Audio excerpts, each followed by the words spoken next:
வணக்கம். மற்றொரு உண்மை அரசியல் நிகழ்ச்சியோடு இணைந்திருக்கின்றோம்.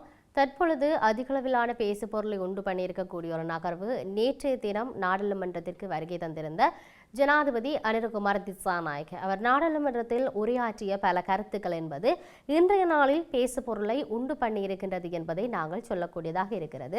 அந்த வகையில் 11 மாணவர்களை கடத்தி காணாமலாக்கிய சம்பவத்தின் குற்றவாளி வெகு விரைவில் நீதிமன்றத்தில் முன்னிலைப்படுத்தப்படுவார் என ஜனாதிபதி அனுரகுமார் திசாநாயக்க தெரிவித்திருந்தார். நேற்றைய நாளில் அவர் நாடாளுமன்றத்தில் உரையாற்றுகின்ற வேளையில் இந்த விடயங்களை சொல்லியிருக்கின்றார். புலிகள் காலத்தில் கண்டுபிடிக்கப்பட்ட தங்க நகைகளை உரிமையாளர்களுக்கு வழங்க நடவடிக்கை எடுத்த போதும் அது இயலாமல் உள்ளது. எனவே அந்த நகைகளை பணமாக மாற்றி வடக்கு மாகாண அபிவிருத்திக்கு பயன்படுத்த தான் தீர்மானித்திருப்பதாகவும், அதேவேளை செம்மணி மனித புதைகுழி தொடர்பில் முறையான விசாரணைகளை மேற்கொண்டுள்ளோம். ஆணைக்குழு அமைத்து உண்மையை மூடி மறைக்கவில்லை. உண்மையை கண்டறியும் அவசியம் தங்களுக்கு உண்டு. இராணுவத்தினர் குற்றமிழைத்திருந்தால் அவர்களுக்கு எதிராக சட்ட நடவடிக்கை எடுப்பது இராணுவத்தினரை வேட்டையாடுதல் என்று குறிப்பிடப்பட்டுள்ளது. இராணுவத்தினரை வேட்டையாடுதல் என்று குறிப்பிட முடியாது. அது மாத்திரமின்றி 11 மாணவர்களை கடத்தி காணாமலாக்கிய சம்பவம் தொடர்பில் முறையான விசாரணைகள் மேற்கொள்ளப்பட்டு வருகின்றன.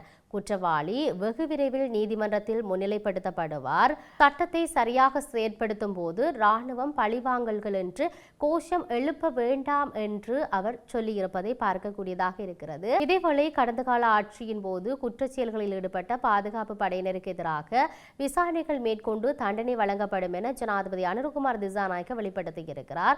அந்த வகையில் தாஜுதீன் மரணம் திட்டமிட்ட கொலை அது இயற்கையான மரணம் அல்லவென ஜனாதிபதி அனுரகுமார் திசாநாயக்க சுட்டிக்காட்டியிருக்கின்றார். தாஜுதீன் கொலை தொடர்பான விசாரணைகள் முன்னெடுக்கப்பட்டு வருகின்றன. இது தொடர்பில் கடற்படையின் சில அதிகாரிகள் விசாரிக்கப்பட வேண்டும். கொலை தொடர்பான விசாரணைகள் மேற்கொள்ளுதல் அதிகாரிகளுடன் இது தொடர்பில் விளக்கம் கோரியிருக்கின்றேன் என்று சொல்லியிருக்கிறார். இது இயற்கை ஆபத்தா அல்லது கொலையா? விசாரணை அதிகாரிகளும் நீதிமன்றத்தின் உண்மைகளும் இது ஒரு கொலை என்பதை உறுதிப்படுத்தியிருக்கின்றன. கடந்த கால குற்றச்செயல்கள் தொடர்பில் விசாரணை செய்யும் போது அதில் பாதுகாப்பு படையினரும் விசாரிக்கப்படுகின்றார்கள். இதனை காரணமாக கொண்டு இராணுவத்தினருக்கு எதிராக அரசு செயற்படுவதாக விமர்சனம் செய்யாதீர்கள் என ஜனாதிபதி கோரிக்கை விடுத்திருக்கிறார். எக்கெலியோகோட கொலை மற்றும் கடந்த காலத்தில் நடந்த இஸ்ரேல் தாக்குதலை தாம் விசாரிக்க வேண்டும். அது தொடர்பான விசாரணைகள் ஏற்கனவே ஆரம்பிக்கப்பட்டுள்ளன. அதன் உண்மைகள் நீதிமன்றம் ஊடாக வெளிப்படுத்தப்பட்டு குற்றவாளிகள் தண்டிக்கப்படுவார்கள் என ஜனாதிபதி அனுரகுமார் திசாநாயக்க சொல்லி இருக்கிறார். தாஜுதீன் கொலையுடன் முன்னாள் ஜனாதிபதி மஹிந்த ராஜபக்ஷவின் புதல்வர்களுக்கு நேரடி தொடர்பு உள்ளதாக குற்றச்சாட்டுகள் முன்வைக்கப்பட்டிருந்தமையை இங்கு குறிப்பிடத்தக்க ஒரு விடயமாக இருக்கிறது. இதையும் தாண்டி நாட்டில் போதைப்பொருள் பாவனை என்பது நாளுக்கு நாள் அதிகரித்து கொண்டு செல்கின்றது. குறிப்பாக வடக்கு கிழக்குல அதிகமாக இருந்தது. அதிலும் வடக்கு மாகாணத்தில் தான் போதைப்பொருள் பாவனை அதிகமாக இருக்கின்றது என்ற நகர்வுகள் வந்திருந்தாலும் தற்பொழுது தென்னிலங்கையில் அதிக அளவிலான போதைப்பொருள் பாவனை விதமான முறையில் முன்னெடுக்கப்படுவதை பார்க்கக்கூடியதாக இருக்கிறது.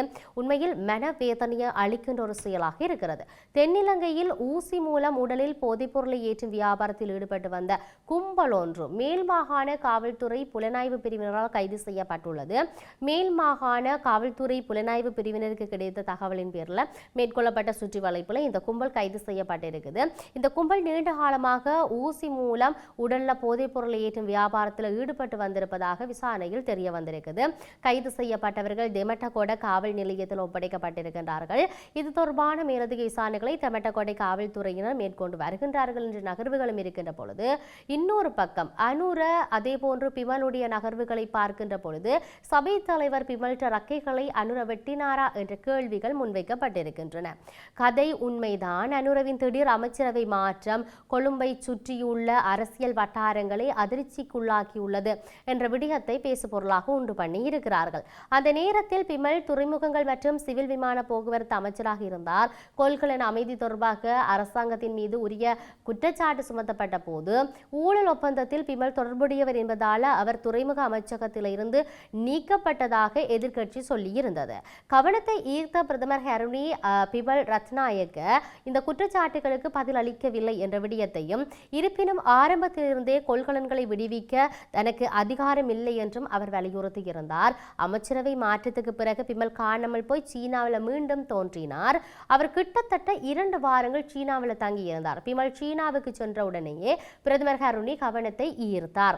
சீனா மற்றும் இந்தியாவுக்கு 2 அரசுமுறை பயணங்களை மேற்கொண்டார். பிமலின் சிறகுகளை வெட்டுவதற்காக நிலைநிறுத்தப்பட்ட அவர் அவரது நீக்கத்துக்கு பிறகு முன்னேறி தனது பொது பிம்பத்தை சரி செய்தார். ஹருணி முக்கிய இடத்தை பிடித்திருந்தால் அரசாங்கத்தின் 2வது மிக முக்கியமான நபராக இருந்த பிமல் தள்ளி ஒதுக்கப்பட்டார் என்றது சொல்லப்படுகிறது. அதாவது இந்த அமைச்சரவை மாற்றத்துக்கு முன்பு மறுசீரமைப்பு விரைவில் நடைபெறும் என்று பிமல் ஊடகங்களுக்கு சொல்லியிருந்தார். இருப்பினும் அமைச்சர் ஹந்துனெத்தி பிமலின் கூற்றை நிராகரித்தார். இறுதியில் உண்மையில் நடந்த ஒரே மறுசீரமைப்பு துறைமுக அமைச்சர் மற்றும் சிவில் விமான போக்குவரத்து அமைச்சர் பதவிகளில் இருந்து பிமல் நீக்கப்பட்டது தான். அரசாங்கத்தின் கேடியம் என்று சொல்வது நீக்கப்படுவதற்கு முன்பு பிமல் நாடாளுமன்றத்தில் அரசாங்கத்தின் முக்கிய தாக்குதல்தாரராக இருந்தார். எதிர்க்கட்சியை அடிக்கடி வாய்மொழியாக தாக்கினார். எதிர்க்கட்சியினரின் பேச்சுகளுக்கு ஒருபோதும் இடம் கொடுக்கவில்லை.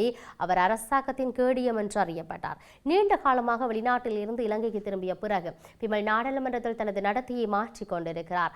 அவர் அமைதியான நபராக மாறினார். சமீபத்தில் எதிர்க்கட்சியினர் சபாநாயகரிடம் பிமலுக்கு பேச மைக்ரோபோனை வழங்கும்படி கேட்டு சத்தமிட்டிருக்கின்றார்கள். முன்பு பிமல் பேச எழுந்ததுடன் எதிர்க்கட்சியினர் கோபத்தில் வெடிப்பார்கள். அந்த அளவுக்கு அவர்கள் அவரை வெறுத்தனர். அந்த நேரத்தில் எதிர்க்கட்சியினர் மிகவும் பிரபலமான நபர் ஹருணிக்கும் ஜேவிபிக்கும் இடையே பிளவுகள் இருப்பதாகவும் கருணி அரசாங்கத்தை விட்டு வெளியேறும் வரை மோதல் வளரக்கூடும் என்றும் எதிர்க்கட்சிகள் நம்பினர். ஹருணியும் அமைதியாக இருந்தார். அத்தகைய ஊடகங்களுக்கு இடம் கொடுத்திருந்தனர். ஆனால் அனுரவின் முதல் அமைச்சரவை மாற்றத்துக்கு பிறகு கருணி நம்பிக்கையுடன் முன்னேறினார். அதே நேரத்தில் பிமல் அமைதி ஆகிவிட்டார். லலித் மற்றும் காமினியின் சிறகுகளை பிரேமதாச வெட்டும் வரை எதிர்க்கட்சிகள் அந்த இருவரையும் வில்லனாகத்தான் கண்டன. பிரேமதாசவின் அமைச்சரவை மாற்றத்துக்கு பிறகு அவர்கள் எதிர்க்கட்சியின் ஹீரோக்களாக மாறியிருந்தார்கள். சந்திரிகா தனது ரக்கைகளை வெட்டிய பின்னரே மஹிந்த எதிர்க்கட்சியின் ஹீரோவானார். மஹிந்த ராஜபக்ஷ குடும்பத்தினரும் சிறகுகளை வெட்டிய பின்னரே மைத்திரிபாலாவையும் எதிர்க்கட்சியினும் ஹீரோவாக்கினர். ஜேவிபி என்பது ஐக்கிய தேசிய கட்சி அல்லது ஸ்ரீலங்கா சுதந்திர கட்சி அல்ல. அது மிகவும் ஒழுக்கமான கட்சி. ஆனால் அங்கு கூட மக்கள் பிரிந்து சென்று விட்டனர். பிமல் போல கட்சி தலைவர் சோமவன்ச போல குமார் குணரத்தினம் போல பிமல் லலித் மஹிந்த மைத்திரி போன்றவர்களுடன் இணைவாரா என்பது சொல்வதுதான் கடினமான ஒரு விடயமாக இருக்கிறது. ஆகவே இந்த இடத்தில் நாம் சிந்திக்க வேண்டிய தேவை இருக்கின்றது. எதிர்வருகின்ற 21ஆம் தேதி ஆளும் கட்சிக்கு எதிராக, அதாவது அனுரகுமார் திசாநாயக்கனுடைய ஆட்சியில் இருக்கக்கூடியவர்கள், அவருக்கு எதிராக எதிர்க்கட்சிகள் எல்லாம் ஓரணியில் திரண்டு ஒரு பேரணியை உண்டு பண்ணி இருக்கின்றார்கள். மாபெரும் ஒரு பேரணி நடத்துவதற்கான திட்டமிடல்கள் இருந்தது. அந்த பேரணிக்கான அறிவித்தல் என்பது 1.5 மாதங்களுக்கு முன்னரே விடுக்கப்பட்டிருந்தது. அந்த காலத்திலிருந்து இந்த பேரணி சார்ந்து ஒரு நகர்வுகளும் பல பேரோடு வருகின்றீர்களா, ஆதரவு தெரிவிக்கின்றீர்களா என்று கேட்கின்ற பொழுது யாருமே ஆதரவு அளிக்கவில்லை, நான் ஆதரவு அளிக்கவில்லை, அந்த நேரத்தில் பார்த்துக் கொள்ளலாம் என்று பலவிதமான விமர்சனங்களை சொல்லியிருந்தார்கள். நாமல் ராஜபக்ஷ கூட அது பற்றி சிந்திக்கவில்லை, நேரம் வரும்போது சொல்லலாம் என்று சொல்லியிருந்தவர் இப்பொழுது அவரே எதிர்பேரணிக்கு அழைப்பு விடுத்திருப்பதை பார்க்கக்கூடியதாக இருக்கிறது. நேற்றைய நாளில் மிக முக்கியமான ஒரு நகர்வாக மஹிந்த ராஜபக்ஷ கண்டாயம் அந்த பேரணியில் கலந்து கொள்வார் என்கின்ற நகர்வுகளையும் மையப்படுத்தி நகர்ந்து கொண்டிருக்கின்றது. உண்மையில் இந்த இடத்தில் நாங்கள் சிந்திக்க வேண்டிய தேவை இருக்கிறது. திருகோணமலையில புத்தர் சிலை தொடர்பிலான நகர்வு ஒன்று இனவாத மதவாதத்தை தூண்டுகின்ற சம்பவங்கள் என்று பரவலாக பேசப்பட்டு கொண்டிருக்கின்ற இந்த நேரத்தில் நாடாளுமன்றத்தில் இது சார்ந்து நேற்றைய நாளில் அனில்குமார் திசாநாயக்க ஏதாவது ஒன்றை பேசுவாரா என்று எண்ணிய நேரத்தில் இதிலும் பாதுகாப்பு அமைச்சர் ஆனந்த விஜயபால ஏதாவது ஒரு நகர்வை மக்களுக்கு சொல்வாரா என்று பார்த்த நேரத்தில் பல நகர்வுகள் பார்த்து இது சார்ந்து பேசிக்கொண்டிருந்த நகர்வுகள் எல்லாம் இற்றை வரைக்கும் ஒரு கேள்விகளோடு அது முடிந்த ஒரு கதை என்ற நகர்வுகளோடு பயணித்துக் கொண்டு இருக்கின்றது. என்னதான் நாடாளுமன்றத்தில் நாம் தொடர்ச்சியாக குரல் கொடுத்தாலும் இவ்வாறான நகர்வுகள் தான் தொடர்ச்சியாக நகரப்போகிறது. உதாரணத்துக்கு தையட்டி விகாரை சார்ந்து தொடர்ச்சியாக குரல் கொடுத்து கொண்டிருக்கின்றோம். மக்களுடைய காணிகள், மக்களுடைய ஆவணங்கள் இருக்கிறது, ஆனால் அவர்களுக்கு அந்த காணி வேண்டும் என்று சொல்லி, ஆனால் இற்றை வரைக்கும் அதுக்கான பதில் என்பது இல்லை. ஆனால் அந்த விகாரையினுடைய செயற்பாடுகள், வழிபாடுகளுடைய செயற்பாடுகள், நிர்வாகத்தினுடைய செயற்பாடுகள் என்பது நாளுக்கு நாள் இடம்பெற்று கொண்டு செல்வதை நாங்கள் அவதானிக்கக்கூடியதாக இருக்கின்றது. ஆகவே நாங்கள் பொறுத்திருந்து பார்க்க வேண்டிய தேவை இருக்கின்றது. அனிலகுமார் திசாநாயக்க நேற்று தினம் நாடாளுமன்றில் சொன்னது போன்ற செம்மணியினுடைய நகர்வுகள் சார்ந்து மிக முக்கியமான தீர்வு தருவேன் என்று சொல்லியும் பல குற்றச்சாட்டுகள் சார்ந்து தான் முக்கிய நகர்வுகளை எடுப்பேன் என்று சொல்லியிருக்கின்றார். அதே போன்று ஊழலை ஒழிப்பேன் என்று சொல்லியிருக்கின்றார், போதைப் பொருளை அழிப்பேன் என்று சொல்லியிருக்கின்றார்.